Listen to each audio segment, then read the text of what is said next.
Welcome to news అడ్డా. నేను వందన. ముందుగా headlines. Tea news సహా ఇద్దరు ఎమ్మెల్యేలకు కవిత లీగల్ నోటీసులు. తెలుగు రాష్ట్రాల అసెంబ్లీ స్థానాల పెంపుపై కేంద్రం స్పష్టం. టికెట్ రేట్లు పెంచాం, టాలీవుడ్కు మంత్రి కోమటిరెడ్డి హెచ్చరిక. నేను కూడా సీఎం అవుతా, బీఆర్ఎస్ నేతలపై కవిత ఆరోపణ. ఇక వివరాల్లోకి వెళ్తే, కవిత న్యాయ పోరాటానికి సిద్ధమవుతుంది. ప్రస్తుతం తెలంగాణ రాజకీయాల్లో హాట్ టాపిక్ గా మారింది. తాజాగా బీఆర్ఎస్ పార్టీకి చెందిన అధికారిక ఛానల్ టీ న్యూస్ సహా ఇద్దరు ఎమ్మెల్యేలకు లీగల్ నోటీసులు పంపించారు. బీఆర్ఎస్ పార్టీ నుంచి బయటకు వచ్చిన ఎమ్మెల్సీ కవిత తాజాగా బీఆర్ఎస్ పార్టీకి చెందిన అధికారిక ఛానల్ టీ న్యూస్ సహా ఇద్దరు ఎమ్మెల్యేలకు లీగల్ నోటీసులు పంపించారు. వీరిలో ఒకరు బీజేపీ ఎమ్మెల్యే కావడం విశేషం. ఇక కుకట్పల్లి ఎమ్మెల్యే మాధవరం కృష్ణారావుకు కూడా కవిత నోటీసులు పంపించారు. ఈ నోటీసులపై వారం రోజుల్లోనే స్పందించాలని కవిత డిమాండ్ చేశారు. లేకపోతే న్యాయపరమైన చర్యలను ఎదుర్కోవాల్సి ఉంటుందని ఆమె స్పష్టం చేశారు. జనజాగృతి పేరుతో కవిత యాత్ర చేస్తున్న విషయం తెలిసిందే. ఈ క్రమంలో ఆమె బీఆర్ఎస్ సహా బీజేపీ నేతలపై విమర్శలు గుప్పిస్తున్నారు.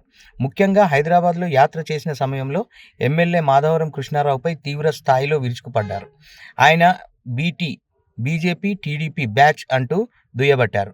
అంతేకాదు ప్రభుత్వ భూములను కూడా ఆక్రమించనున్నారని విమర్శించారు. ఇప్పుడు నీతులు చెబుతున్నారని అన్నారు. ఈ వ్యాఖ్యలపై మాధవరం కృష్ణారావు మండిపడ్డారు. కవిత దుర్మార్గపు రాజకీయ నాయకురాలు అంటూ ఆవేశపూరిత వ్యాఖ్యలు చేశారు. అంతేకాదు టీ న్యూస్లోనూ ఆయన విమర్శలు గుప్పించారు. కవిత ఆమె భర్త కలిసి భూములు దోచుకున్నారని, దీనికి సంబంధించిన ఆధారం తన వద్ద ఉందని కూడా చెప్పారు. దీనికి బీజేపీ ఎమ్మెల్యే మహేశ్వర్ రెడ్డి కూడా జత కలిశారు. కవితపై నిప్పులు చెరిగారు. ఈ క్రమంలోనే కవిత తాజాగా అటు టీ న్యూస్ ఇటు ఎమ్మెల్యేలకు లీగల్ నోటీసులు ఇచ్చారు. వారంలోగా తనకు బహిరంగ క్షమాపణలు చెప్పాలని కోరారు. లేకపోతే పరువు నష్టం దారా వేస్తానన్నారు. అయితే ఈ నోటీసులపై మాధవరం మౌనంగా ఉన్నారు. మరోవైపు పార్టీ కూడా కవిత విషయంలో సైలెంట్ అయింది. ఆమె గురించి ఎవరు మాట్లాడొద్దని ఇదివరకే పార్టీ అధినేత కేసీఆర్ తేల్చి చెప్పారు. కవితను అనవసరంగా నాయకురాలిని చేసినట్టు అవుతుందని కూడా అన్నారు. ఈ రచ్చకు మనకు గమ్ముందాం అని కేసీఆర్ వ్యాఖ్యానించారు. ఈ నేపథ్యంలోనే ఎవరూ పెద్దగా స్పందించడం లేదు. కవిత యాత్ర తాలూకు అంశాలపై కూడా ఎవరూ మాట్లాడుకోవడం లేదు. తెలుగు రాష్ట్రాల అసెంబ్లీ స్థానాల పెంపుపై కేంద్రం తేల్చేసింది. దీన్ని బట్టి చూస్తే 2029లో ఎన్నికలు లేనట్లేనని భావించవచ్చు. జనగణన తర్వాత ఏపీ తెలంగాణలో నియోజకవర్గాలు పెంచుకోవచ్చని కోర్టుకు కేంద్రం నివేదించింది. రాష్ట్ర విభజన చట్టం 2014లోని సెక్షన్ 26 క్లాజ్ 1 ప్రకారం తెలంగాణలో విభజన నాటికి ఉన్న 119 అసెంబ్లీ సీట్లను 153కి, ఏపీలో 175 అసెంబ్లీ సీట్లను గరిష్టంగా 225కి పెంచుకునే వెసులుబాటును కల్పించనుంది. కేంద్రం ఈ ఏడాది జూన్ 4న 2027 జనగణనకు షెడ్యూల్ విడుదల చేసే అవకాశం ఉంది. జనగణన తర్వాత ఏపీ తెలంగాణలో నియోజకవర్గాలు పెంచుకోవచ్చని కోర్టుకు నివేదించింది. కేంద్రం ఈ ఏడాది జూన్ 4న 2027 జనగణనకు షెడ్యూల్ ప్రకటించింది. ఈ ప్రక్రియకు 11,718 కోట్ల రూపాయలు కేటాయిస్తూ కేంద్ర కేబినెట్ తాజాగా నిర్ణయం తీసుకుంది. జనగణన ప్రారంభమై తుది నోటిఫికేషన్ ఇవ్వడానికి కనీసం ఏడాదిన్నర నుంచి 2 ఏళ్లు పడుతుంది. దీంతో 2028 మధ్యలోనే జనాభా లెక్కలపై తుది నోటిఫికేషన్ వచ్చే అవకాశం ఉంది. ఆ నోటిఫికేషన్ ఆధారంగా నియోజకవర్గాల పునర్విభజన చేపట్టాలంటే ఇంకో ఏడాది నుంచి ఏడాదిన్నర పడుతుంది. నియోజకవర్గాల పునర్వ్యవస్థీకరణ చేపట్టేందుకు ముందుగా కేంద్ర ప్రభుత్వం డీలిమిటేషన్ కమిషన్ను నియమించాల్సి ఉంటుంది. ఈ కమిషన్ రాష్ట్రమంతా తిరిగి ప్రజాభిప్రాయాలను సేకరించి తుది నోటిఫికేషన్ ఇవ్వాల్సి ఉంటుంది. ఈ లెక్కన 2029 ఏప్రిల్, మే నెలల్లో జరిగే ఎన్నికలకు కొత్త నియోజకవర్గాలు సాధ్యం కావు. ఆ తర్వాత పునర్విభజన చేపడితే 2034 ఎన్నికలకు కొత్త నియోజకవర్గాలు అందుబాటులోకి రానున్నాయి. తెలంగాణలో ఇకపై ఏ సినిమా టికెట్ల ధరలు పెంచే ప్రసక్తే లేదని సినిమాటోగ్రఫీ శాఖ మంత్రి కోమటిరెడ్డి వెంకటరెడ్డి సంచలన ప్రకటన చేశారు. అఖండ 2 సినిమా టికెట్ల పెంపు వివాదం నేపథ్యంలో ఆయన చేసిన ఈ వ్యాఖ్యలు ప్రాధాన్యత సంతరించుకున్నాయి. భవిష్యత్తులో టికెట్ రేటు పెంచాలని కోరుతూ నిర్మాతలు, దర్శకులు ఎవరు తన వద్దకు రావద్దని ఆయన విజ్ఞప్తి చేశారు. తమది పేదల కోసం పనిచేసే ఇందిరమ్మ ప్రభుత్వం అని, సామాన్యుడికి అందుబాటులో ఉండేలా నిర్ణయాలు తీసుకుంటామని మంత్రి స్పష్టం చేశారు. హీరోలకు వందల కోట్ల రూపాయల రెమ్యునరేషన్లు ఇచ్చి ఆ భారాన్ని పేదలపై మోపడం సరికాదు. టికెట్ ధరలు పెంచాలని ప్రభుత్వంపై ఒత్తిడి తేవడాన్ని అంగీకరించం అని కోమటిరెడ్డి అన్నారు.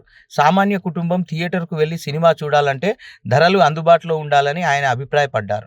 ఈసారి అఖండ 2 విషయంలో పొరపాటు జరిగిందని, భవిష్యత్తులో ఇది పునరావృతం కాదని ఆయన వ్యాఖ్యానించడం గమనార్హం.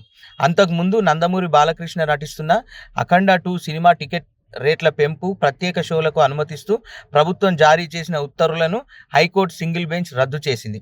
అయితే ఈ తీర్పును సవాలు చేయగా డివిజనల్ బెంచ్ నేడు సింగిల్ బెంచ్ ఉత్తర్వులను కొట్టివేసింది.